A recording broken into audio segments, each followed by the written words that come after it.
Kita lanjutkan obrolan kita pagi ini ke Pak Yunus. Pak Yunus, tadi Anda bilang mengatakan merekomendasikan untuk KLB dan minta Pak Johan Arifin Hussein untuk mundur. Kenapa begitu terburu-buru? Karena Pak Johar kan belum setahun bekerja sebagai ketua umum, tapi sudah diminta mundur. Semua sudah mengingatkan. Saya rasa media yang selama ini memberikan pencerahan tentang persepak bolaan, kemudian beberapa suara yang memiliki hak suara juga sudah mengingatkan. Tetapi tidak ada sebuah evaluasi. Bahkan sampai dengan saat ini PSSI tidak pernah rapat untuk menentukan kebijakan kemana PSSI ini mau dibawa. Nah, ini yang tidak ada. Tidak ada evaluasi bahwa ketika dari 18 ke 24 itu tidak disetujui oleh khalayak banyak, maka tentu ada yang salah dong. Tidak pernah diajak berdialog. Tidak ada dialog itu. Kita meminta, Pemprov kemarin meminta pertemuan juga tidak ada dari PSSI. Bahkan keputusan-keputusan yang salah semakin gencar dilaksanakan, termasuk juga mengganjal Persipura untuk ikut di Piala Champions. Kalau itu saya protes. Kalau itu saya protes.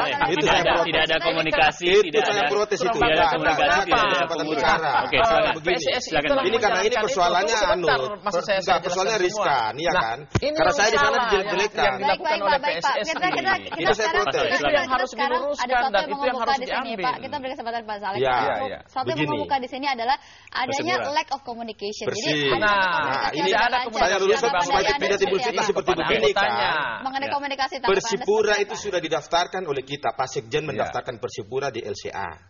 Suratnya ada, bisa kita tunjukkan. Iya kan? Nah, namun kemudian pada tanggal 21 ketika Ketua Umum dengan Pak Sihar di sana, dengan Pak Wija di sana untuk diangkat, termasuk ke Direktur Persipura, Pak Rudi Maswi sebenarnya diundang juga, tapi tidak datang waktu itu.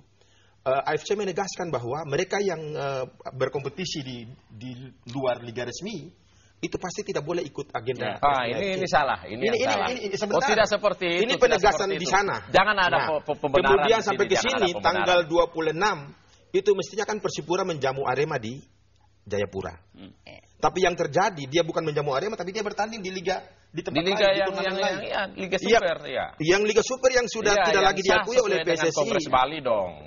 Tidak lagi diakui oleh PSSI. Nah, ini yang terjadi. Nah, kemudian pada tanggal 28 AFC melakukan konfirmasi kepada kita, kepada PSSI. Iya kan? Minta konfirmasi ulang peserta LCA dan AFC. Iya. Nah, ketika surat itu kita baca dengan batas waktu tanggal 29, Pak Sihar sama Pak Wija kemudian melakukan komunikasi per telepon bahwa Persipura kemarin mestinya bertanding, dia tidak bertanding di liga resmi. Kalau begitu dia dicoret, dia dihapus. Apakah kira-kira bisa diganti dengan yang lain kalau dia tidak boleh? Kemungkinannya bisa tapi sangat kecil. Nah, kemungkinan kecil itulah kemudian kita menyurat kepada mengirim surat kepada PSSI, kemudian mengirim surat kepada AFC itu yang benar karena komunikasinya kemudian meminta untuk itu umpamanya kalau Persipura tidak boleh, bahwa PSSI mengirim surat ke AFC apakah boleh diisi oleh Arema atau oleh Persipura? Kita kembali ke permasalahannya. Kita kembali ke rapat akbar lah. Karena kalau ini kita tidak akan cukup waktunya. Saya akan berikan kesempatan kepada Mas Bas. Mas Bas melihat ini memang dari dua sudut pandang yang berbeda. Kalau setiap kali bertemu selalu tidak pernah ketemu titik temunya. Tapi memang ada satu hal yang menarik tadi terungkap di sini, ada lack of communication di antara keduanya gitu ya. Anda melihat hal yang sama juga terjadi? Hanya dua opsi. Pertama terus kan begini ribut. Enggak maksudnya ribut, ada dua kompetisi. Enggak ada masalah. Dengan risiko PSSI satu-satunya organisasi pengelola kompetisi yang diakui oleh FIFA, oleh AFC dan AFF. Akui saja udah. Suka nggak suka PSSI itu adalah institusi yang legal. IPL dengan demikian legal sebagai kompetisi. Yang satu lagi ISL teruskan aja nggak apa-apa. Karena nggak ada matinya ini orang-orang.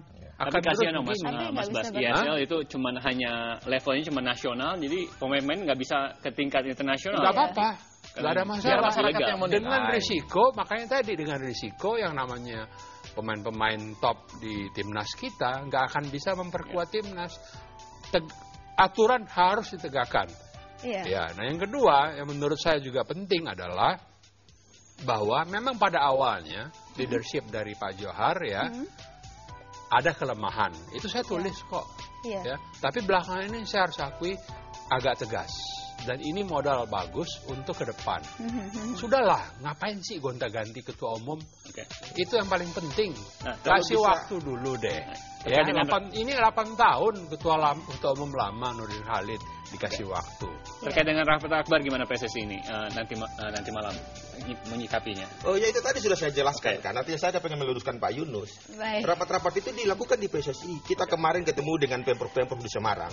Mereka bahkan minta agar PSSI tegas meminta pertanggungjawaban kepada meminta pertanggungjawaban kepada tidak itu tidak benar. Meminta pertanggungjawaban kepada pengurus Lamir bagaimana yang dikatakan oleh Pak Abbas tadi, ya kan? Mohon maaf, waktu kita sudah habis. Karena perbincangan mengenai hal ini pasti tidak akan selesai dalam satu pertemuan seperti ini. Semoga ada satu solusi ke depan. Nanti kita tetap berharap tentang itu. Kita tidak putus harapan dari sepak bola Indonesia dan Kisruh ini. Dan pemain juga jangan dikorbankan supaya bisa membela tim nasional, juga sepak bola Indonesia bisa lebih maju.